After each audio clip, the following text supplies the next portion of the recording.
gente. Boa tarde. Boa tarde. Boa tarde. Obrigada por terem vindo, né? Vocês trabalham aqui e de alguma forma é um prazer, eu acho. E acho que é mais importante até em nada. Eu não acredito em ocasionalidades, assim, né? Que as coisas aconteçam por acaso. Eu acho que elas sempre tem um jeito da gente observar a organização das coisas e do mundo para entender um pouco, tentar entender um pouco por que as coisas acontecem do jeito que elas acontecem. Então, numa fala hoje que meu desejo é dialogar, apresentar um pouco, né, por que a gente quer estar nesses espaços, nos museus, nas instituições, e não por acaso vocês que trabalham aqui, né, são as primeiras pessoas que vão ouvir essa fala, né, porque de alguma forma vocês são as pessoas primeiras a receberem ou verem esse outro público que vai decidir ou não entrar aqui nesse espaço. Ao mesmo tempo que a responsabilidade não é de vocês, né? Tem uma estrutura maior que vocês, que também precisa fazer a parte dela para que o público, um outro público, se sinta à vontade para estar aqui dentro. E aí eu começo um pouco nesse lugar, porque eu sou do Rio de Janeiro, de Duque de Caxias, da Baixada Fluminense. Eu moro em São Paulo, a gente está em São Paulo, né? Eu entre Rio e São Paulo, eu nem sei mais onde eu estou. A gente está falando. Há 8 anos, e quando eu comecei a ingressar nas artes, a entender que eu queria me tornar uma artista, eu não sabia exatamente o que eu ia fazer, mas eu não me sentia à vontade para entrar nos espaços culturais da minha cidade, do Rio de Janeiro. Eu não entrava no Centro Cultural Banco do Brasil, eu não entrava na Caixa, eu não entrava no Sesc. Eu entrava no SESI porque lá era o lugar em que eu fazia teatro. Depois da escola, do ensino médio, nem sei mais se é ensino médio que eles chamam. Ainda é, do ensino médio, eu fui pro SESI para continuar as aulas de teatro. E aí, mesmo no SESI, quando eu ia entrar, eu sempre achava que era o dia em que o segurança ia me parar na porta e ia dizer: não, você não pode entrar, você não pagou a matrícula. Ou o curso nem era pago, mas as pessoas sempre entravam com uma carteirinha e eu fazia o curso e podia entrar, mas eu sempre ficava com aquela sensação de: ai meu Deus, é hoje. E aí depois eu precisei sair da minha cidade, Duque de Caxias, que era basicamente uns 50 minutos de distância do centro do Rio de Janeiro, para ir nos espaços culturais onde as coisas que eu queria ver, que eu queria fazer, estavam acontecendo. Só que com a sensação de desconforto, ela continuava, assim, eu sempre ficava me perguntando: ai meu Deus, qual é a porta? Ai, será que eu entro por aqui? Ai, mas será que tem que, como é que eu vou me vestir? No Rio de Janeiro tem uma coisa das havaianas, né, de chinelo e tal, muito calor. Então eu ficava: não, mas aí tem que ir de tênis, né, porque aí eu vou no centro cultural, porque aí eu vou ao teatro, porque tem uma amiga de Salvador, que tem 25 anos, e agora, a primeira vez, ela foi ao teatro. Ela nunca tinha ido ao teatro. Então, pra gente, né, eu imagino que vocês também venham das áreas que vão ser chamadas como periféricas. Vão ser chamadas periféricas porque é periférico para quem está aqui. Enquanto eu vivi em Duque de Caxias nunca foi periferia para mim. Ali sempre foi o centro do meu universo, sempre foi o centro da minha vida, o centro do meu mundo. Então, virou Baixada Fluminense depois que eu comecei a ir para o centro. Quer dizer, um pouco antes, óbvio, né? Mas já sabia que era chamado Baixada, mas depois eu fui entender o que queria dizer essa relação. Então, hoje, eu, né, nesse encontro aqui, tenho a oportunidade de encontrar vocês. Fico muito feliz que sejam vocês e não necessariamente um outro público que esteja aqui me ouvindo nesse momento, porque eu acho que vocês estão acompanhando, imagino que vocês trabalhem aqui há algum tempo, que também é bem característico, né? Você deixa, se quiser não precisa não, que eu nem vou usar. É bem característico também, né? As pessoas trabalharem durante bastante tempo nessas instituições, são instituições públicas, é uma maneira de fazer uma carreira, é uma maneira de cuidar da vida, é uma maneira de melhorar a vida, de pagar as escolas dos filhos. Então é uma maneira de... As pessoas ficam muito tempo, 10, 15, 20, 25, 30 anos nas instituições. Então vocês estão vivendo e acompanhando, eu imagino, mais um momento histórico desta instituição.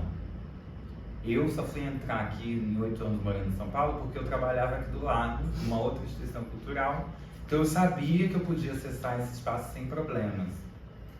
Mas eu imagino que para vocês, não sei, a gente pode até falar sobre isso, fique também essa pergunta, né? Essa aspa, esse incômodo talvez também. Qual a dificuldade das pessoas de entrarem aqui na Caixa Cultural? Por que as pessoas entram tão pouco aqui? E aí tem outras questões que vão além do braço de vocês, né? Que é uma questão da instituição, que ela precisa também tomar, eu acredito, a responsabilidade dela nesse sentido. E, mas ao mesmo tempo também tem o território humano, que são vocês, né? Que quando eu retomo lá os meus 16 anos de idade, e aí eu chego e vejo o senhor, o homem negro, segurança, desculpa se eu... Né? Mas na porta eu fico, meu Deus, será que ele vai deixar eu entrar? Né? Será que eu posso entrar? Mas eu entendo a sua responsabilidade em relação à instituição também. E o quanto imagino que você deva ser cobrado nesse lugar. Principalmente pensando no território que a gente está habitando.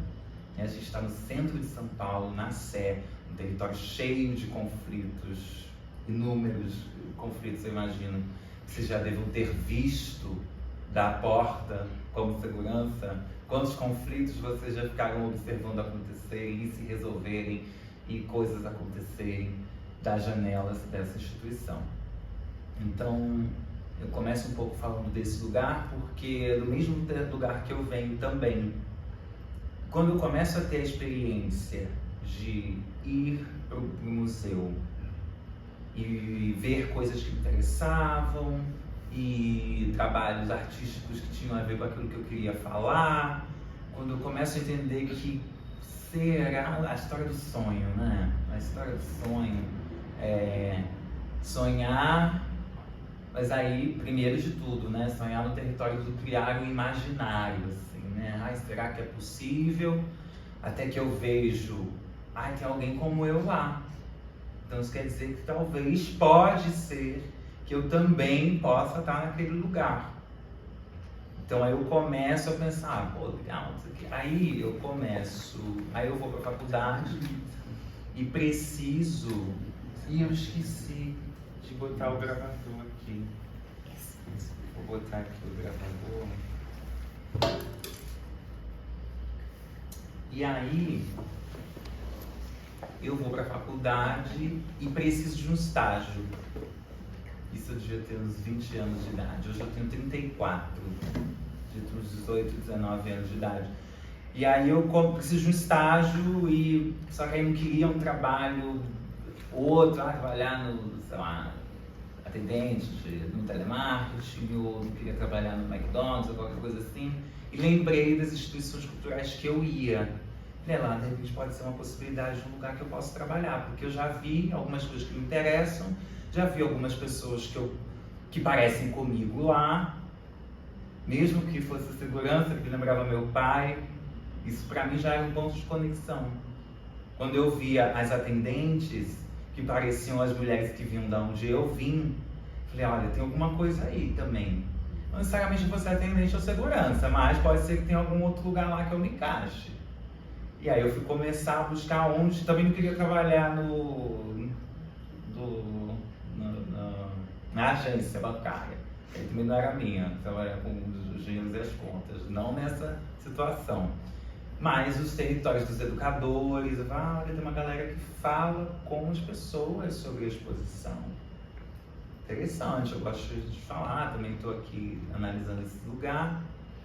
E aí consigo a vaga de educadora lá no Rio de Janeiro.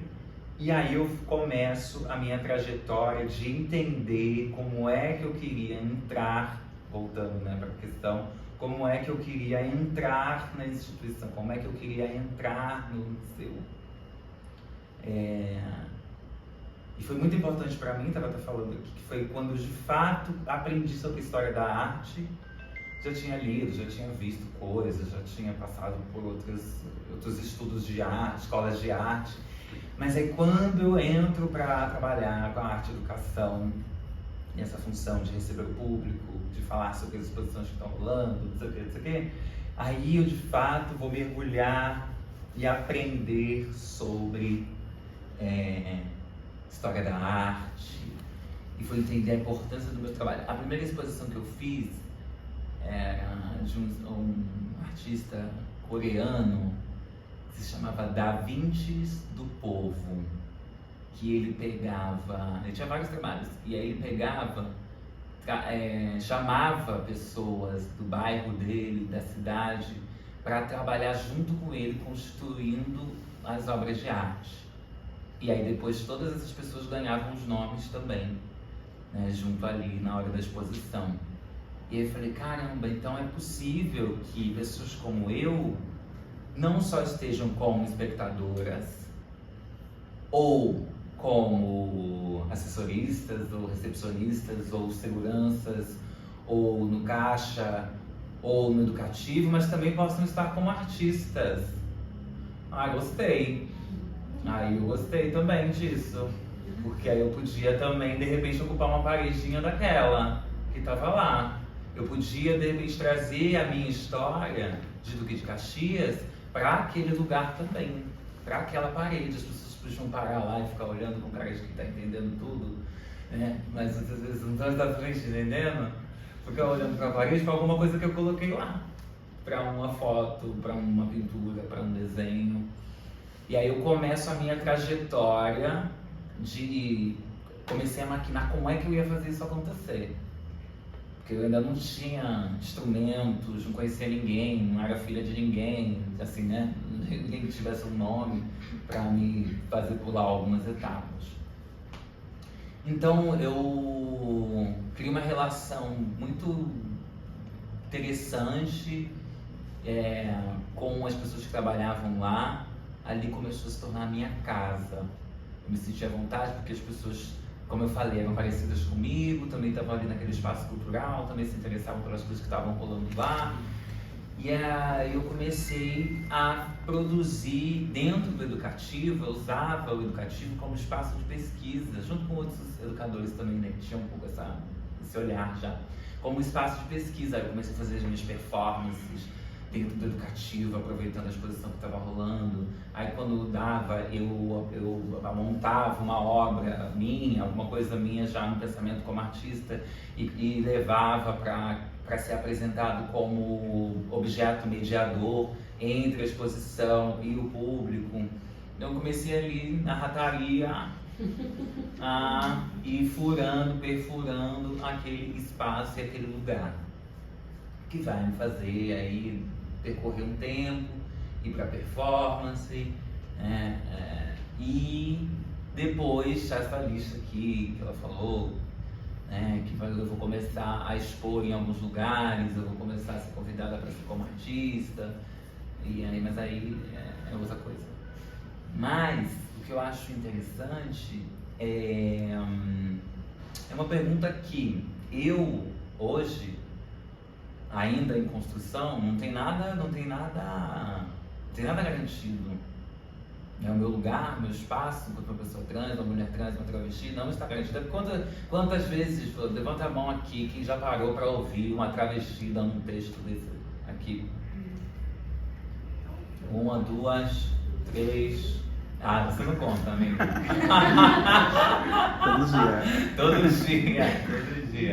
Todo dia.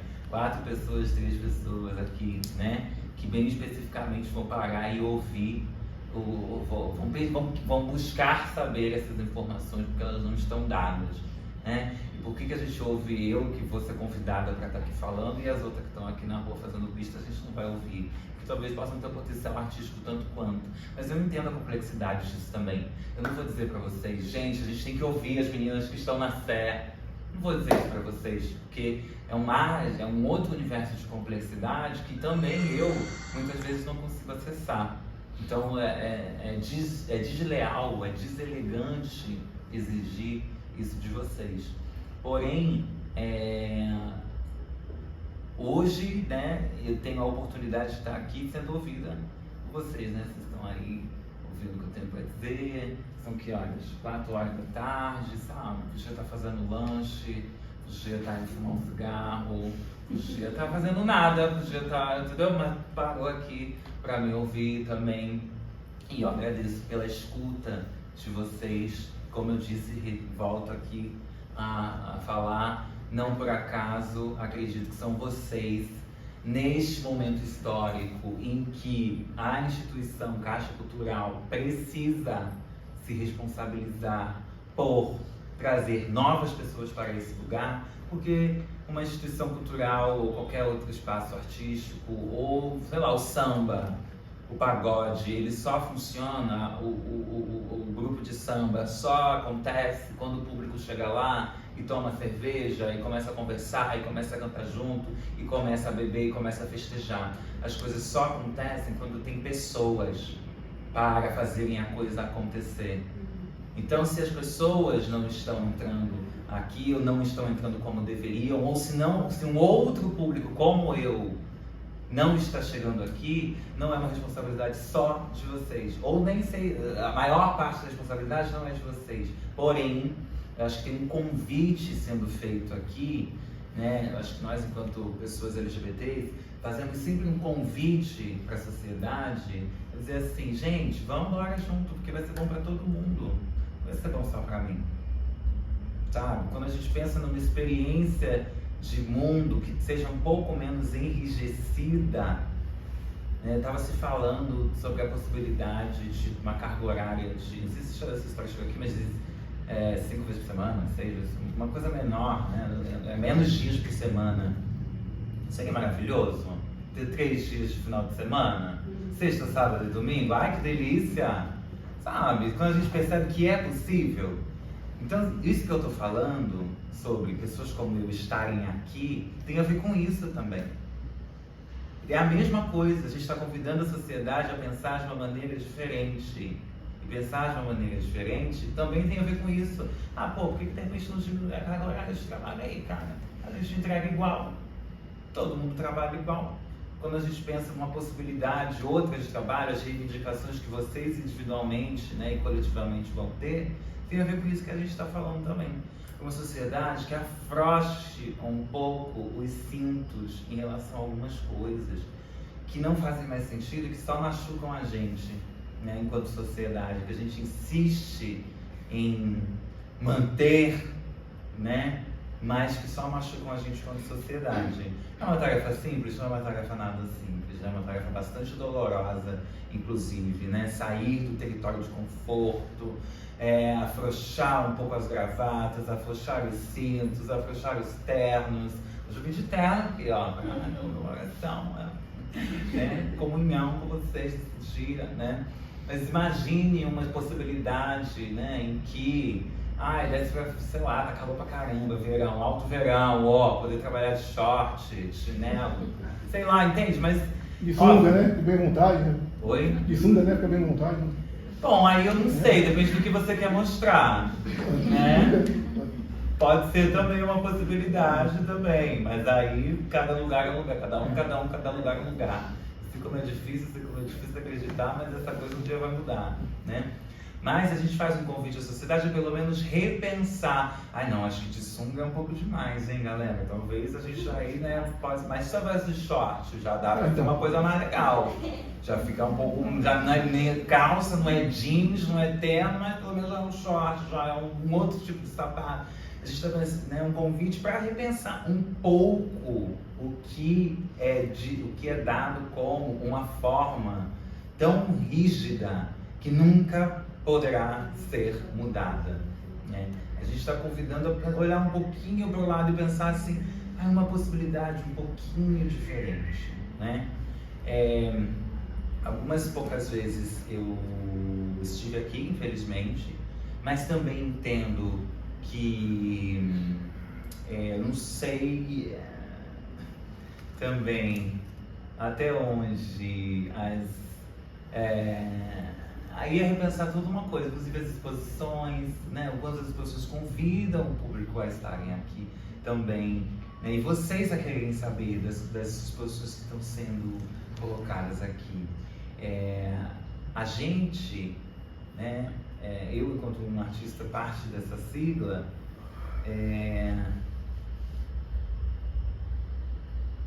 penso. Estou elaborando aqui o pensamento. Estou elaborando o meu pensamento.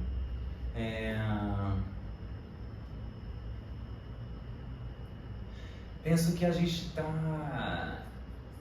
mais uma vez, fazendo um convite para olhar para outras coisas de maior sensibilidade. E que, na verdade, vão falar de um olhar para o ser humano mesmo. É um ser humano mais sensível à vida, assim, né? Para que as coisas sejam um pouco menos enrijecidas.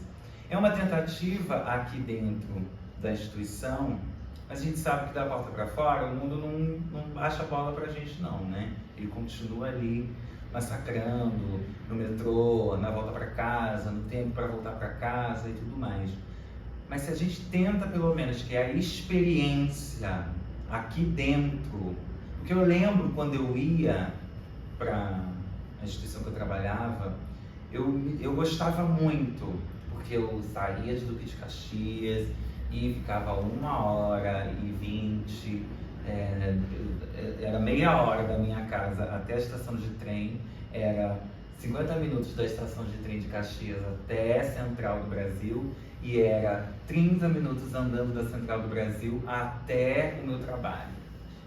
Aí eu fazia esse caminho da minha casa para o trem de Lucas a pé, porque aí eu economizava um dinheiro, porque eu era estagiária, ganhava R$1.000 e pagava às vezes, e não dava para pagar muita coisa. Então eu tinha que fazer esse corre. Mas eu tinha um prazer de ir para lá pelas pessoas que eu ia encontrar, pelas exposições que estavam rolando, que eram exposições que eu queria ver e que também, de alguma forma, inspiravam as pessoas que lá estavam trabalhando a estarem lá. Porque eu sei que é uma rotina bastante cansativa, assim, né? Quando eu era educadora, eu tinha que ficar lá. No CCBB não, mas no SESC, nós tivemos que ficar 8 horas em pé, lá, do lado da obra, vigiando a obra, para o público não botar o dedo. Aí o segurança vinha falar, aí o segurança também tinha que virar babado. No final de semana era a pior parte, porque aí vinham as famílias todas com as crianças e os pais queriam abandonar as crianças dentro da exposição. Quanto mais colorida, pior era, porque aí mais os pais queriam abandonar as crianças. Então era uma experiência muito cansativa, assim, tipo, e em centro cultural se trabalha muito, né, se tem uma rotina de muitos dias, tipo, a gente só folgava na segunda-feira, era quando fechava, então trabalhava de domingo a domingo, aí uma folga que escalava durante a semana, então a gente não sabia que dia que ia ter folga, além da segunda-feira, então era uma rotina muito cansativa, mas que pouca coisa mudou, né, nessa experiência, mas pelo menos eu gostava de estar lá, porque os temas que estavam sendo abordados lá me interessavam. Eram exposições legais, que me acrescentavam alguma coisa, eu aprendia sobre história da arte, ou discutia alguma coisa de gênero, ou de raça que eu queria falar e que eu não podia falar em outro lugar, e aí eu aproveitava ali para falar alguma coisa. Então, é muito importante, sempre que vocês puderem, eu não sei como as articulações se desenrolam aqui. Bom trabalho, menina. Boa volta. Vai lá, sem neurose, sem caô, tá tudo certo.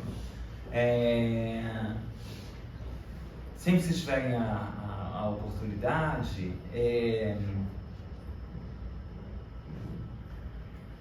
devolvam a bola também para a instituição.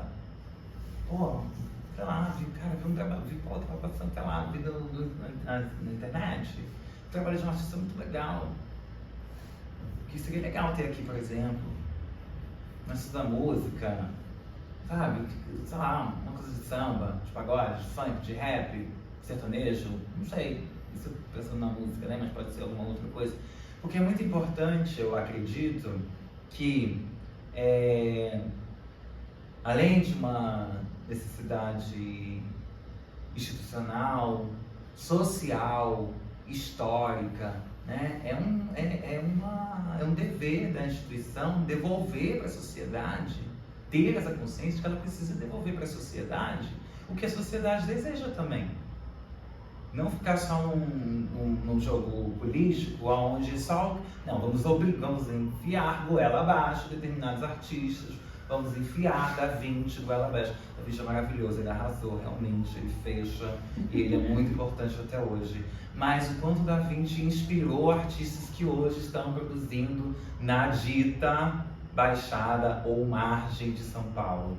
O quanto o Da Vinci está inspirando os artistas de agora, os artistas que vocês podem conhecer, os filhos de vocês que talvez queiram ser artistas, os filhos de vocês, os amigos de vocês, os tios de vocês, os colegas de vocês, também devem ter, ou deveriam ter, ou devem conquistar a possibilidade de um dia, se quiser, assim como eu consegui, estar aqui como artistas também. Poderem, por meio de um edital, ou pelo convite de alguém, ou que alguém viu o trabalho, não sei o quê, também, se quiserem, apresentar um trabalho aqui também. Então, eu acho que tem uma... Porém, né, a gente sabe que as coisas só, de fato, acontecem e só mudam mesmo se nós, que estamos na base, fizermos a pressão e o shake it up e o balanço do mar para que chegue lá em cima nas cabeças e fala, não, realmente não tem mais como, a gente vai ter que trazer artistas LGBTs, a gente vai ter que trazer uma artista trans, uma travesti para falar, gente, porque ficou impossível, ficou impraticável não ter, então a gente vai ter que vir, realmente. Isso por uma demanda que talvez vocês não percebam, mas que de alguma forma vem de vocês. Pode vir do cansaço de vocês, pode vir de uma certa insatisfação de vocês, pode vir de uma reclamação de vocês, sabe? Que estão na base da pirâmide, na base do trabalho. Que são vocês que estão todos os dias aqui, recebendo o público, acolhendo, dizendo, opa, não, peraí, não vai entrar, será que entra, será que não entra? Quando a gente chegou, eu até brinquei e falei, nossa, como é bom ser, né, reconhecida. Porque eu cheguei e aí eu falei, não, mas é por aqui, pô, entra aqui, não sei o quê. Porque, né, provavelmente vocês foram, né, avisados que eu iria chegar, que nós iríamos chegar. E se não fosse nesse caso em específico, será que a gente teria a mesma recepção? Né, para outras que nós estivéssemos simplesmente aqui visitar a exposição que está rolando na Caixa, hoje, sexta-feira, às 3 da tarde. Amiga, vamos fazer umas compras na Sé e decidimos passar na Caixa Cultural que está aberta. Será que nós teríamos a mesma recepção? Então, acho que é a partir desse lugar que eu estou falando, né? Que é uma responsabilidade individual, mas não só. Que aí é muito injusto também, né? Porque eu lembro quando eu era educadora, e também às 3 da tarde parava o meu dia para ouvir alguém que vinha falar, aí ficava depois uma pressão assim, não, tá vendo, gente? Olha, vocês são a cara da instituição, vocês precisam. Claro, total, eu amo, nossa, obrigada, fico muito feliz de trabalhar aqui. Mas essa responsabilidade não é minha, é coletiva. Diga, qual é o seu nome? Ricardo, deixa eu falar, quando estava tendo exposição no segundo andar, entrou 2 casal, né? De um homem lá, né? De pessoas. De pessoas, isso, né? Obrigado pela palavra, pessoas. E eles se beijando na minha frente, eles pensaram que eu ia fazer uma cara de raiva, uma expressão que eu não gostei. Eu achei normal, eles perguntou onde que era o banheiro, eu expliquei pra eles e tal. Depois me agradeceram, falaram assim, qual é o nome dessa exposição que eu não conheço muito bem, eu expliquei pra eles, gostaram Que bom. Da recepção, né? e fala assim, vou falar seu nome lá pro pessoal da recepção e tudo. Falei, pode falar. Mas olha aí. Gostou, né? Galera, vem falar com o Ricardo, que o Ricardo vai receber todo mundo bem. Claro, porque não é. Eu tenho da minha família, o meu sobrinho, ele é, né? Gay. Isso, assumido, tudo, né? Que bom. E tem a minha sobrinha também que é assumida também. bom. Então é de convivência, né? A gente ama a pessoa do jeito que ela é. Sim. Se não fosse ladrão, ou se fosse alguma coisa, se fosse qualquer situação da vida, a gente tem que respeitar, porque não cabe a mim julgar a pessoa. Sim. Né? Sim, É um sim, ser humano. Sim. E no final das contas, as pessoas querem ser acolhidas. Né? Assim, básico da humanidade, gente. Quem aqui não quer ser acolhido, chegar num lugar, vou no shopping, sabe? Eu acabei de receber meu salário, eu vou lá fazer meu crediário sim. E aí eu não quero chegar nas Casas Bahia e eu não quero ser bem recebida pela gata da loja. Eu não quero que ela fique me olhando de cima a baixo se eu vou ter o dinheiro para pagar ou não. Se eu não tiver, ela também não tem nada a ver com isso, entendeu? Mas, então no final das contas, o ser humano só quer ser acolhido. Obviamente não dá para ser hipócrita e maluca e dizer que todas as pessoas vão respeitar também os espaços em que elas vão adentrar, né? E que é uma responsabilidade de vocês, que acaba ficando na mão de vocês, de zelar pelo espaço material mesmo, né? Pela segurança também, em vários sentidos, desse lugar. Que a gente também sabe que se acontece alguma coisa, nossa, uma vez, gente, socorro. Uma obra, sei lá o que aconteceu, nem lembro se caiu, quebrou. Não, aí depois, assim, eu não dava, parecia que eu não podia nem respirar dentro da exposição, porque todo mundo ficou com aquele clima, assim, de ninguém sabe, ninguém viu como é que aconteceu. A obra caiu em cima de um visitante. A pior coisa que pode acontecer dentro de uma exposição é a obra cair em cima de um visitante. Aconteceu, a obra caiu em cima do visitante. E aí depois disso, assim, virou aquele CSI, assim, lasers vermelhos por todo espaço, não pode se mexer, porque aconteceu o que não pode acontecer. Então a gente também acaba ficando com essa responsabilidade se alguma coisa desse tipo acontecer. Ninguém vai perguntar para o visitante se ele foi lá e pulou na obra, aí a obra se caiu no chão. Ninguém quer saber, né? Porque aí vamos dizer que o visitante tem sempre razão, embora a gente possa ter muitas objeções sobre isso. Mas a gente acaba ficando com essa responsabilidade, né? E eu imagino que se carregue uma cobrança muito forte e muito grande nas costas, porque eu também já estive nesse lugar em outra posição do tabuleiro, mas também já estive nesse lugar porque na posição de educadora, da pessoa que ficava do lado da obra, eu tinha que zelar por aquela obra, ela tinha que ficar intacta até o final da exposição. Ninguém quer saber se os pais são displicentes, não sei nada, ou se é o adulto mesmo que quer enfiar o dedo. Então eu entendo que tem essa pressão institucional forte sobre vocês. Porém, mais uma vez, o convite que a gente faz, eu vou sempre tratar como convite, é o exercício da sensibilidade. É o exercício de alguma humanidade, que a gente não perca a nossa própria humanidade a favor daquilo que dizem que a gente deve cuidar ou proteger, que a gente não perca a nossa sensibilidade nesse processo. Qual é o seu nome? Juliana.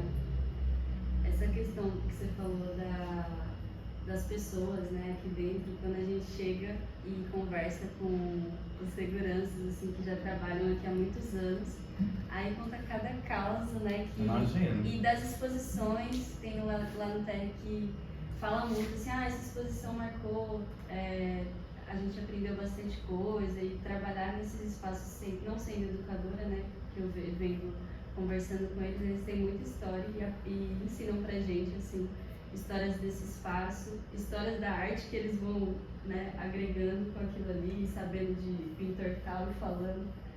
E um pouco também da dinâmica do espaço com essa questão do externo, né, quem chega e tal.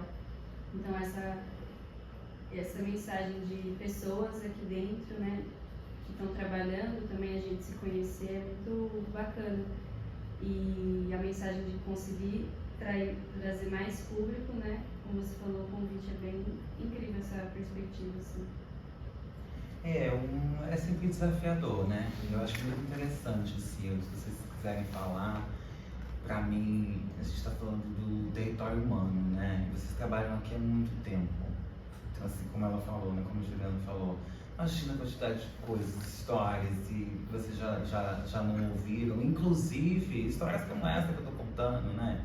Vamos tentar ampliar mais o público que acessa a Caixa Cultural da Praça da Sé, número 111, né? Também, porém, é um desafio que é um desafio que é um desafio brasileiro, é um desafio do país. Então, assim, nesse sentido, não se sintam sós, né? Porque eu acredito que o país inteiro está vivendo esse desafio de tentar se repensar, né?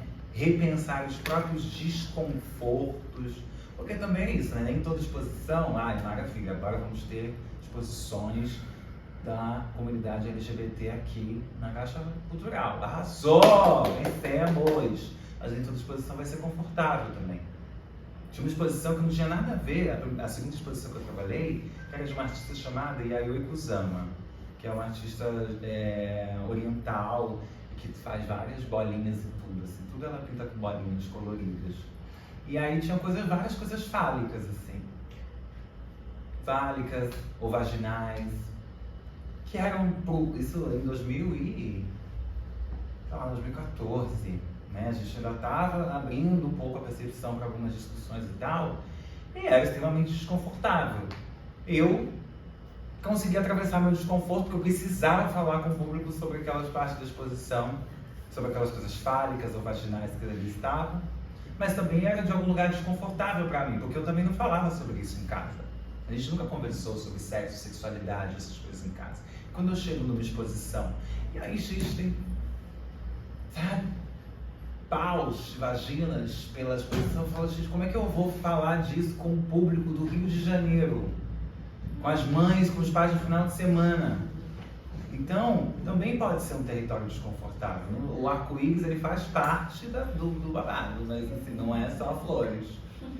Então, abrir espaço para novas linguagens, para novos artistas, para novas coisas, também é desconfortável. Eu fico pensando muito no sertanejo, assim, né? Não sei quem gosta de sertanejo, ouve.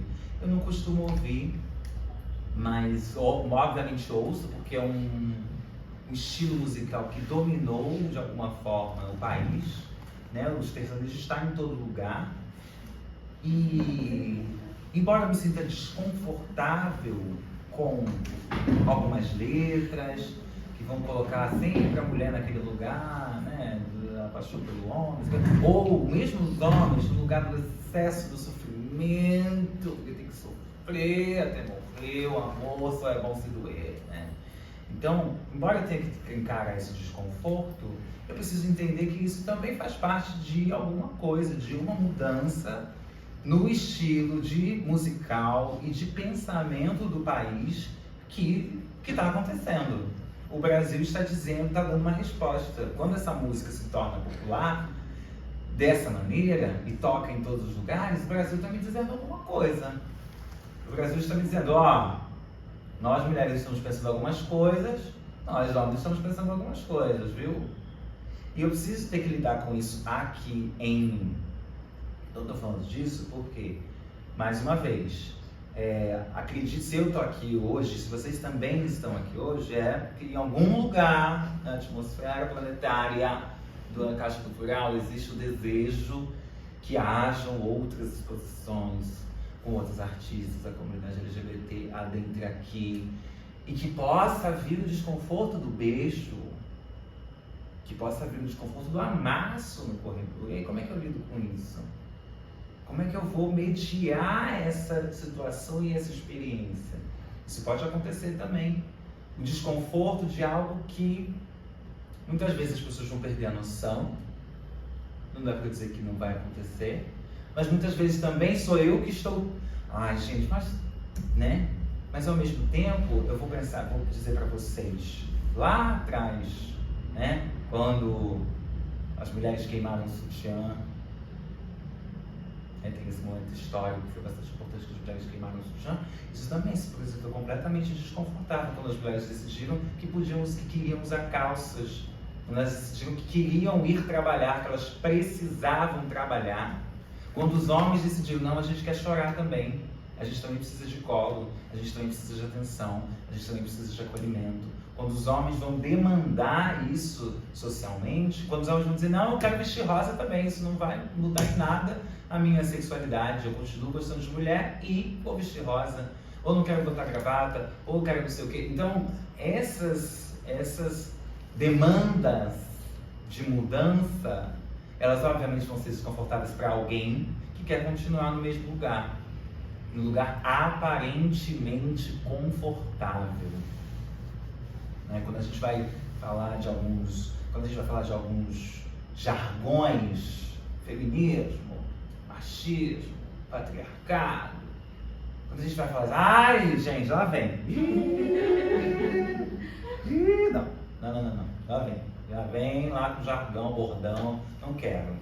Mas quando a gente vai falar disso, a gente está fazendo um convite para que o Ricardo, para que qual é o seu nome? Clodoaldo.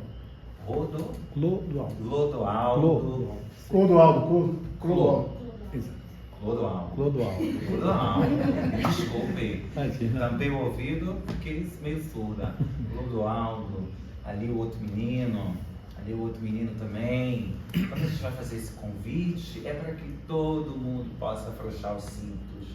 Meu pai, tadinho do meu pai, homem preto, de pele escura, inegavelmente, inegociavelmente preto. Em qualquer lugar do mundo, o meu pai será um homem preto. Durante muito tempo, eu odiei meu pai, porque ele não soube lidar comigo. Aí eu saí, me afastei da minha família, fui viver a minha vida, construir a minha vida, fui entender a história do Brasil, fui entender raça. Aí eu fui olhar para trás e falei, agora eu entendi quem era aquele homem. Eu entendi um homem que os pais tinham morrido, foi criado por uma tia que maltratava o bichinho assim, morreu não sei nem como. Foi criado na Penha, em Duque de Caxias, passava fome num barraco, não sabia escrever. Por não saber escrever, ele não se sentia à vontade. Meu pai nunca foi me visitar quando eu trabalhava no Centro Cultural, no CCBB, ele nunca foi, porque ele não se sentia à vontade para entrar lá. Ele não sabia como se comportar. Meu pai come de colher até hoje. Então eu olhei para esse homem e eu entendi quem era aquele homem. Eu falei, nossa, realmente um homem que não sabe, que veio de toda essa história, não sabia escrever, não sabia ler. Meu pai até não sabe escrever, não sabe assinar o próprio nome. Trabalhou como auxiliar de limpeza a vida inteira.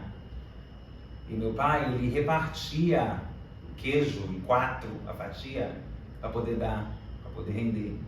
Então ele foi esse homem. Aí eu entendi por que ele era do jeito que ele era. Um homem que teve a autoestima massacrada. Um homem que tinha autoestima abaixo de 0. A minha mãe foi a mulher que muito comumente né? As mulheres que vão carregar a família nas costas, porque muitas vezes os homens vão embora, ou não dão conta, porque carregou a família nas costas. E ele se sentia, enquanto a minha mãe crescia, ele se sentia menosprezado. A masculinidade dele, de um homem preto que tinha, porque a sociedade dizia que ele tinha que carregar a família nas costas e dar o sustento. Só que ele não conseguia. Ele não conseguia porque ele não tinha autoestima, ele não conseguia porque ele não sabia escrever o próprio nome, ele não sabia porque ele não tinha as melhores roupas, ele não sabia falar do jeito que as pessoas falavam que devia falar. Então como é que ele ia conseguir um emprego melhor? Não ia jamais. Então quando eu entendi aquele homem, eu entendi o Brasil. Quando eu entendi aquele homem, eu entendi muita coisa. Eu entendi os meus desconfortos depois para entrar no espaço que anos depois eu iria trabalhar. Eu entendi, e aí eu estou falando esse contexto, experiência do meu pai, porque quando a gente usa esses ditos jargões, é porque a gente está dizendo assim, gente, vamos afrouxar os cintos para todo mundo. Que bom seria se o seu José Roberto tivesse alguém para dizer para ele assim, seu José Roberto, tá tudo bem o senhor não saber, realmente, olha a história de onde o senhor veio, né? Não teve escola, seu José Roberto. Então tá tudo óbvio que o senhor não vai saber aprender, não sabe escrever seu nome, mas o senhor pode aprender, seu José Roberto. Olha, seu José Roberto, vem cá que a gente vai te levar numa terapeuta, seu José Roberto. Vem cá que a gente vai te levar num pai de santo, seu Roberto. Vem cá que a gente vai cuidar do senhor, seu José Roberto. Não teve essa experiência, esse homem não teve.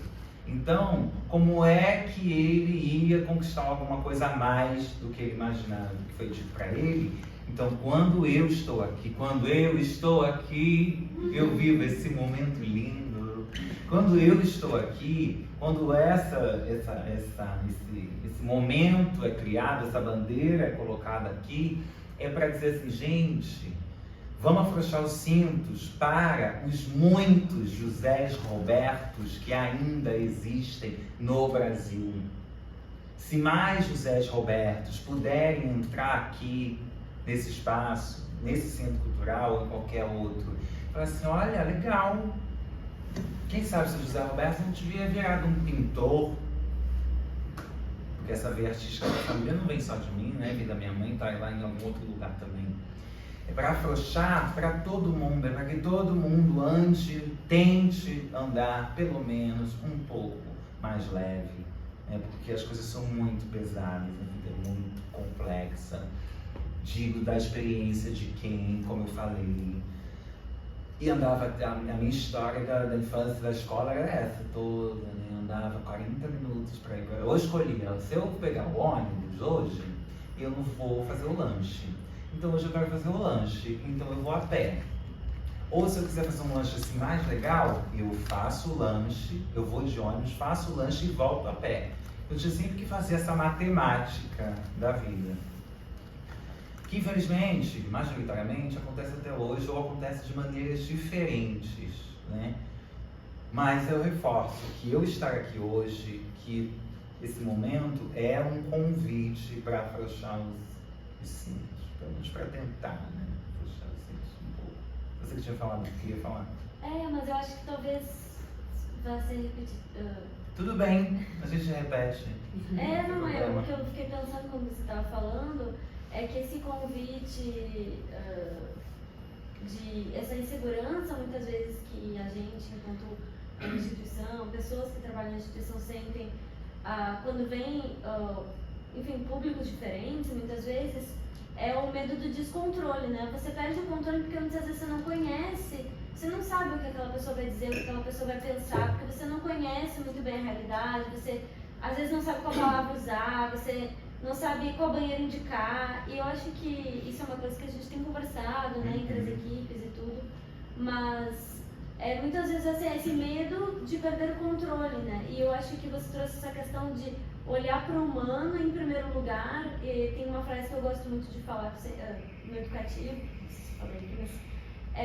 que o que eu mais gosto de trabalhar com arte são as pessoas, né, não é o museu, não é a obra de arte, é esse caráter humano, assim, da gente que está nessa instituição cultural que está acima de qualquer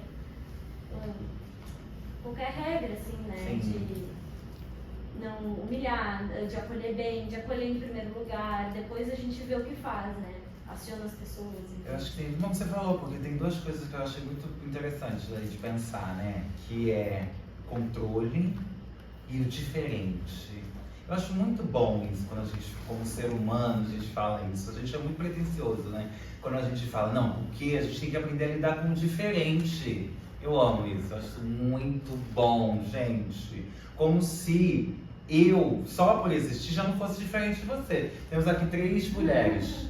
2, desculpa, não sei se são chamadas de recepcionistas. Aqui são chamadas de recepcionistas? A gente é segurança. Seguranças também. Temos 2 mulheres seguranças ali. Ambas com o mesmo uniforme, ali cumprindo a sua carga horária, bonitinha.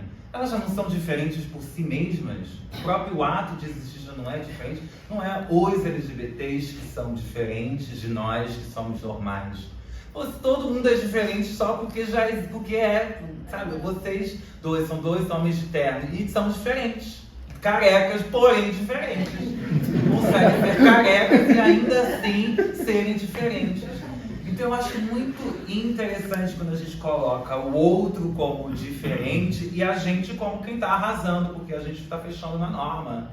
A gente conseguiu achar um jeito de ser igual a todo mundo. Como se o próprio ato de existir como ser humano já não fosse diferente, como se os nossos braços, as nossas mãos, os dedos, já não fossem diferentes um do outro na nossa própria existência. Então acho que é importante repensar um pouco esse lugar. Né? Quando a gente olha para o outro como diferente, para o outro eu também sou diferente. Para a galera que ficava dizendo, não, porque a periferia do Rio de Janeiro, porque Duque de Caxias é a Baixada do Rio de Janeiro. Não, meu amor, para mim, que sou de Caxias, vocês é que são a periferia. O centro é aqui, o centro é a minha galera, o centro é a minha cidade. Então, em relação a isso, eles é que são os outros. Eles é que são a periferia. Eles é que são os diferentes. Então, assim, essa relação, essa conta nunca vai fechar. Nunca vai bater, porque em relação a outra pessoa a gente sempre vai ser diferente. O cara que mora aqui na Serra há 50 anos e é morador de rua, eu que se eu começar a trabalhar aqui hoje, vier pra cá todos os dias bater o meu ponto às 10 da manhã, ele vai olhar e falar, diferente. Eu que moro aqui há 50 anos, então você que é a outra pessoa. Esse lugar é meu que moro aqui.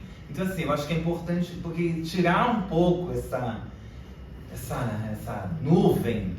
Só um minuto, eu só tirar um pouco essa nuvem do diferente, tira a gente um pouco dessa arrogância humana de que, não, eu preciso aprender a lidar com o outro, porque o outro é diferente. O outro também tem que aprender a lidar comigo. O outro fiquei nervosa, um pouco alterada, isso não é bom.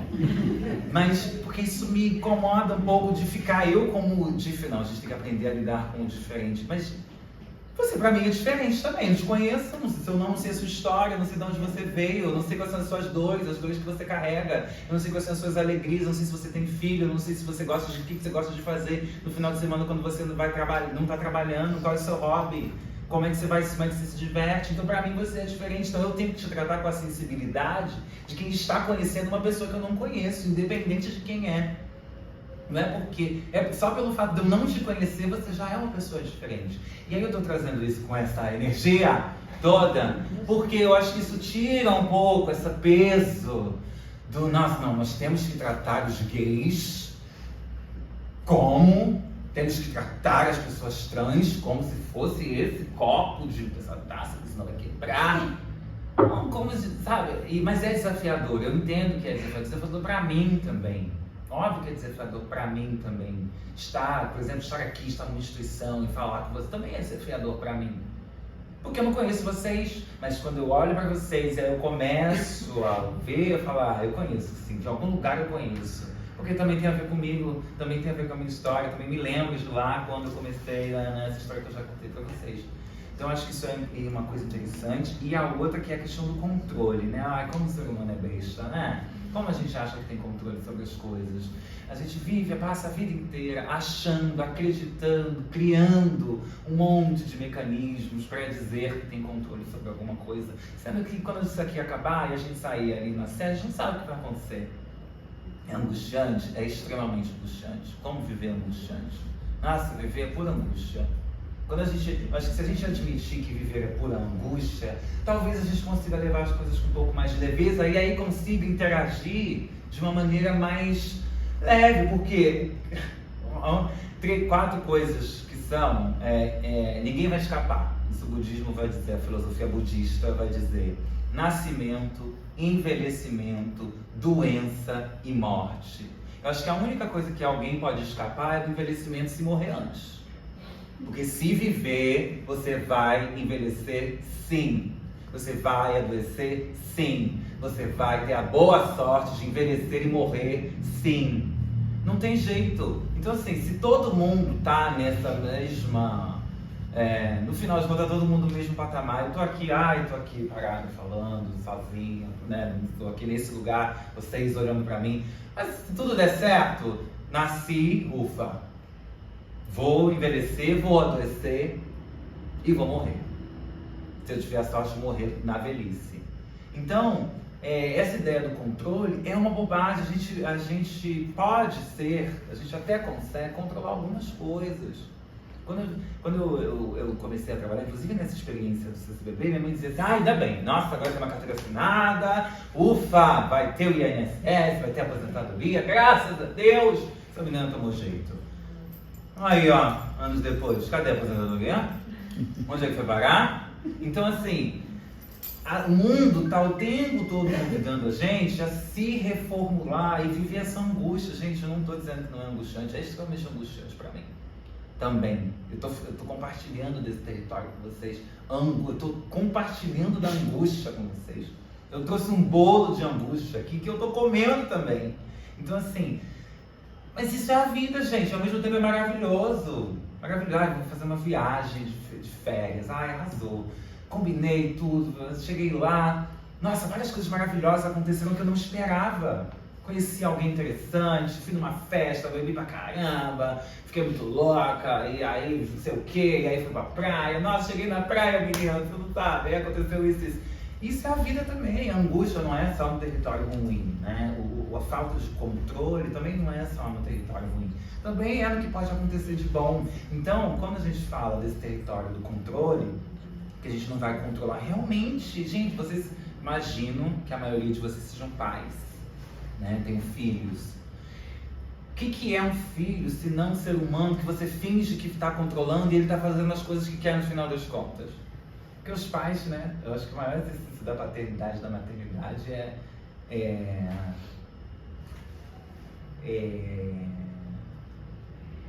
fingir, fazer o outro achar que você está controlando, quando no fundo você sabe que você não está controlando nada. Viver essa angústia, porque é um outro ser humano, então vai ser sempre algo que pode te surpreender de uma maneira que você fala, cara, mas eu nunca imaginei que fulana ia fazer isso, ia ser capaz disso.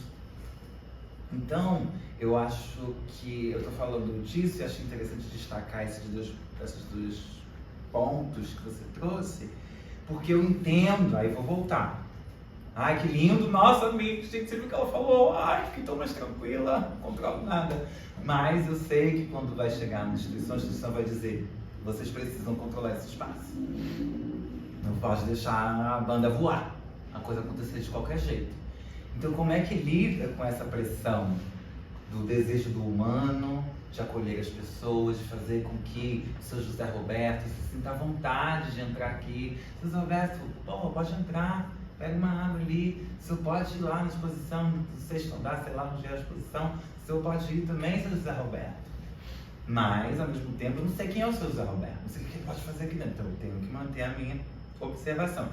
Então, na vida, a gente está sempre lidando com isso, com as finanças, o dinheiro que não dá, o que eu quero realizar, a casa que eu quero comprar, o carro que eu quero, a viagem que eu quero fazer, mas o dinheiro não dá, mas eu preciso continuar ali, no meu objetivo, vou guardando, vou investindo, vou não sei o que, mas o dinheiro não dá, mas não deu para fazer a viagem para Nova York, mas deu para fazer para Nova Holanda, mas entendeu? Não foi exatamente aquilo, mas deu para ser outra coisa. Então, é disso que a gente está falando. É disso que a gente está falando. Alguém quer falar alguma coisa? Não, né? Senhor. Ele falou primeiro, mas eu queria só pegar o gancho da colega que disse, e eu concordo, sempre que posso, eu sempre digo que a gente precisa, em algum momento, concordar em discordar. Uhum. Então, o que mais fascina nesse trabalho nosso é a gente ver todo mundo como ser humano. Bom, você diz aí várias vezes que a gente precisa afrouxar o cinto. É flexibilizar as relações. Mesmo que eu não concorde com a sua opção, com o seu ponto de vista, com a sua ideologia política, a gente está no mesmo barco que nascemos, amadurecemos, vamos envelhecer e morrer. Então, eu acho que se a gente, é uma questão cultural, que o movimento da sigla deu um passo importante para ser reconhecido, isso já é um fato público e notório. Porque a gente vê instituições, entidades, empresas, indivíduos, políticos que publicamente abraçam a causa, interiormente, às vezes, ele nem concorde, mas por ser uma pauta de grande apego popular, ele lá apoia, promove, enfim. Então, eu acho que esse passo deste movimento é importante para o movimento, de forma de se colocar diante de uma sociedade que há muito tempo vem sido, no passado aculturada a não ter essa distinção, né? Então, é uma questão cultural. Como toda mudança gera esse impacto. Por isso, esses desconfortos. Então, quando você disse assim, vamos pegar um gay e tratar ele como se fosse... Não, eu acho que a gente precisa tratar ele normal. Ele é diferente. Não é errado. Pode ser diferente, mas não é errado. Sim. É errado se for para quem? Para mim? Eu não sou dono da verdade. Então, a minha equipe que eu lidero, eu sempre procuro compartilhar dessa ideia, né? Independente da raça, cor, ideologia, opção sexual, é um ser humano que tem as suas necessidades, né? Então ele precisa se sentir à vontade. Mas é como você mesmo disse, é bem verdade, que há muito fomos aculturados de que o gay, o travesti, enfim, vive à margem da vida subversiva, que é um cara que requer um pouco mais de atenção. E essa ideia precisa mudar, porque há bons e muito bons exemplos no meio. Eu tenho muitos amigos que são declaradamente... Olha só, quando eu vim para a Caixa, foi na Caixa que eu tive mais a proximidade com pessoas declaradamente gay. O primeiro gerente que foi aqui da Caixa Cultural era gay e é meu amigo até hoje. Mas aqui que eu descobri esse universo e aprendi a respeitar, né? Que a opção não tem nada a ver com o caráter, não tem nada a ver com a sua personalidade, tem a ver com o comportamento. E isso é individual, é pessoal. Sim. E muitas vezes intransferível, né? Não vai influenciar. Então aqui eu tenho, aqui na Caixa, por exemplo, tem muitas pessoas que ocupam cargos importantes que são declaradamente gays, mas são cidadãos de bem e não necessariamente que precisam ser tratados assim diferente de forma alguma.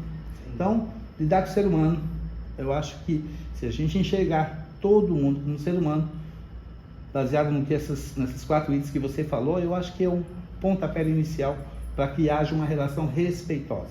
Preciso entender. Sim, é extremamente importante. E eu acho importante que a gente fale, né, sobre as coisas, né, e o convívio é extremamente importante. O convívio, as pessoas exato. Conviverem e entenderem que pessoas trans, os homens gays, a comunidade LGBT tem questões e especificidades como qualquer outra pessoa, como qualquer outra comunidade. Ao mesmo tempo, eu acho importante, para isso não ser usado contra mim no tribunal, né? Eu acho importante quando a gente fala, quando a gente vai especificar a sigla que vai aumentando, quando a gente vai especificar isso, é porque a gente vai entender que o mundo até hoje se organizou para cuidar do corpo de homens e mulheres cisgêneros.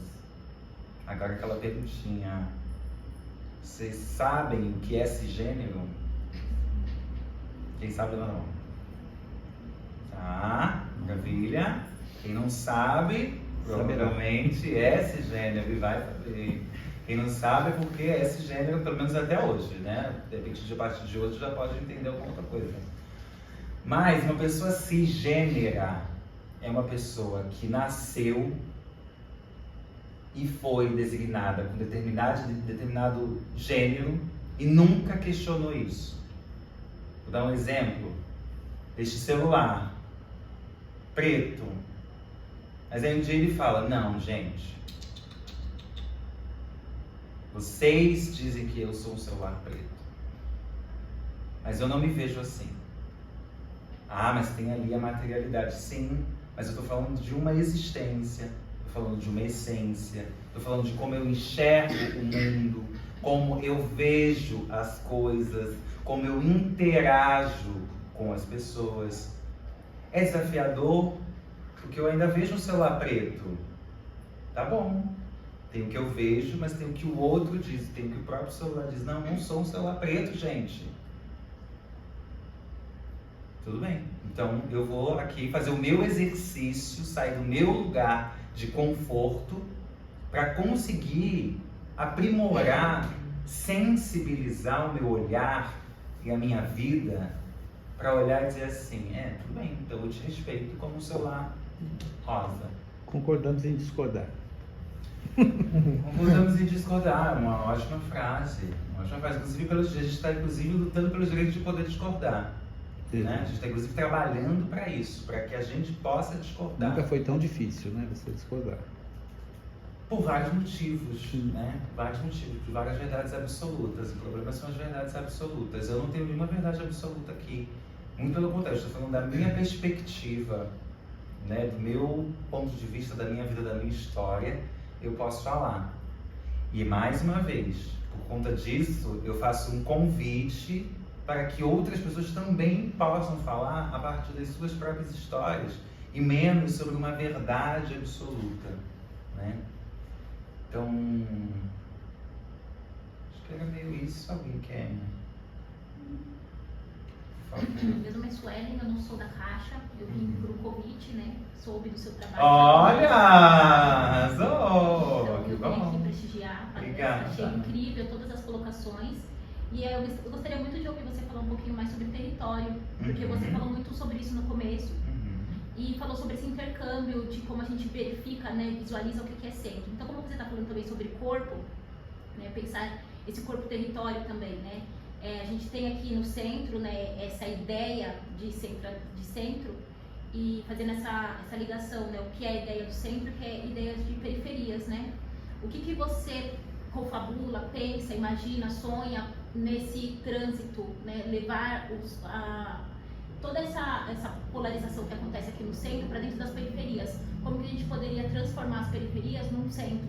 Né? O que seria de estratégias que a gente pudesse colocar dentro desse lugar? Obrigada. Eu acredito que está acontecendo já. Assim, né? Eu acho que até porque eu também ficava meio nesse pensamento, inclusive quando eu cheguei aqui, né? Que tinha uma coisa, não, a gente precisa, obviamente a gente precisa, não estou dizendo que a gente não precisa. Também, sabe, tirar um pouco do conforto do centro, de fazer com que as pessoas venham até aqui, né? E não vão até o lado dita periferia, né? Ao mesmo tempo, os movimentos já estão acontecendo, né, dentro da periferia. E talvez eu acho que o exercício seja a gente menos mover o que está sendo feito aqui para lá e mais as pessoas que estão aqui para lá. Menos sobre as coisas e mais sobre as pessoas, né?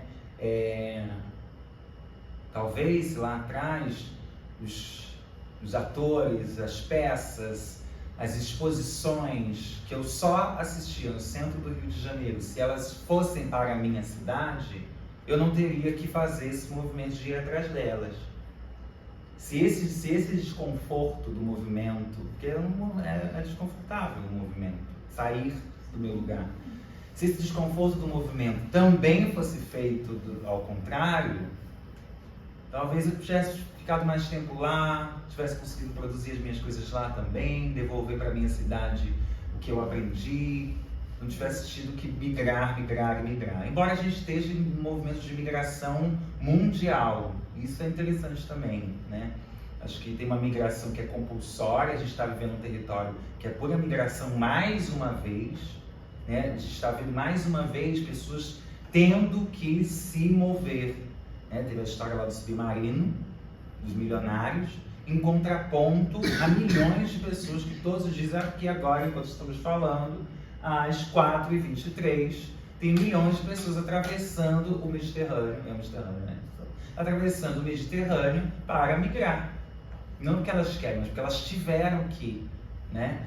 Minha amiga, Ana Gisele, que é uma artista do Recife, a gente já discutiu bastante sobre isso também, as amigas do Recife que tiveram que vir para São Paulo como uma única opção de dar certo como artista, né? Quem sabe se as coisas de São Paulo, agora até, né, tá voltando a ter esse movimento, mas se as coisas de São Paulo fossem para lá, ou se o dinheiro que fica aqui, né, fosse para lá, né, para que lá as pessoas pudessem produzir. Da mesma maneira, eu acho que esse convite, isso que você está falando, né, se ou as produções, ou de ano passado eu tive a oportunidade pela primeira vez de participar do edital de dança de São Paulo, como curadora, né, como selecionando artistas. E aí a gente discutiu muito, porque tinham muitos grupos de dança de pessoas pretas e periféricas há anos produzindo, mas que nunca tinham visto o dinheiro do Fomento à Dança. Produzir e continuar 15, 20 anos ali fazendo na raça, né? Porque tem que ser assim, porque a gente faz, porque a gente aguenta.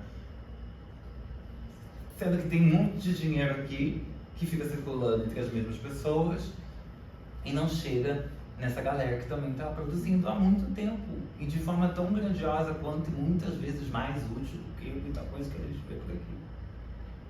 Então, eu acredito, eu acho que é importante a gente não perder de vista o que já está acontecendo, porque senão é muito injusto com a gente mesmo. Porque quando eu já vi uma vez um amigo falando disso, porque o movimento negro precisa chegar na periferia. Eu falo, gente, as mulheres pretas continuam criando seus filhos, deixando as crianças não morrerem. Os povos de terreiro, que continuam lavando seu batuque, independente da polícia. As escolas, os movimentos de educação, que continuam acontecendo lá. O esporte, o que é o futebol na favela, o que é a religião, com todos os problemas da religião. O que é a religião na favela? Isso não é um movimento negro? Isso também é um movimento negro, né? Então está acontecendo. Porém, eu acho que tem isso, tem uma questão financeira, o dinheiro não vai para lá. E aí acontece com mais dificuldade, mais tempo. E as pessoas têm que, ralar mais para conseguir algumas coisas. Mas acho que é acesso, né? Aí juntaria com uma próxima pergunta, talvez, que seria essa questão do acesso, como adentrar essas instituições, como você comentou, né, o seu processo, como trazer esse olhar e direcionar ele para essas mudanças como essa que você está propondo aqui. A questão do acesso, né? Eu acho que o acesso é sempre desafiador, porque ele vai falar do controle, e ele vai falar do outro palavra, que eu esqueci também, já não lembro. Não lembro, mas enfim. O acesso vai falar um pouco disso. Eu acho que a gente está sempre nesse desafio do acesso. Sempre no desafio do acesso, no desafio do direito à cidade. Foi o primeiro trabalho que eu fiz quando eu cheguei aqui em São Paulo, falava sobre o direito à cidade. Era um livro, foi lançado, e aí eu fui convidada ali como uma das artistas a pensar um pouco sobre isso, o direito à cidade. Quem é que tem de fato direito à cidade? Eu fui entender o que é direito à cidade aqui em São Paulo, assim, entendendo o lugar de pensar sobre isso, sabe? Tchau, gente, obrigada! Imagina. O direito à cidade aqui em São Paulo, porque no Rio é outro trânsito, ônibus, a gente usa mais ônibus que metrô. Eu andava mais a pé eu não andava tanto a pé quanto aqui. Então, assim, depois que eu saí da minha cidade, Então, o que é esse acesso? É o desafio constante do direito à cidade, assim, De fazer as pessoas saberem que elas podem sair dos seus lugares e habitar outros, se assim elas desejarem, Que elas podem entrar, mais uma vez voltando aqui, elas podem entrar na Caixa Cultural e que elas vão poder se sentir minimamente à vontade. É um desafio constante, porque envolve muitas outras coisas, envolve a instituição, envolve a política, que aí é uma coisa que muitas vezes não está no nosso controle. Quando a gente acha que o negócio está indo para um lugar e já muda tudo, aí a gente já tem que se adaptar também, já tem que mudar de novo, e tira a exposição, tira essa que não pode mais, tem que botar outra.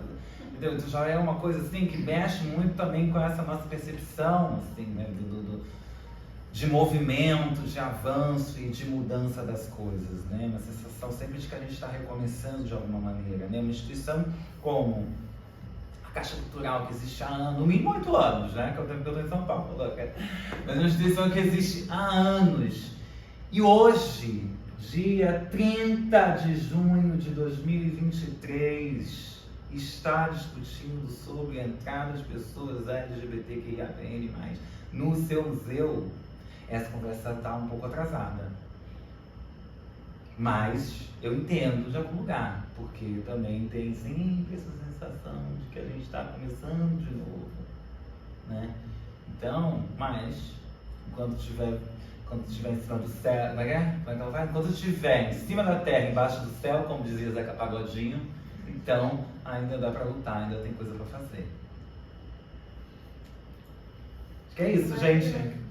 Arrasou. Obrigada.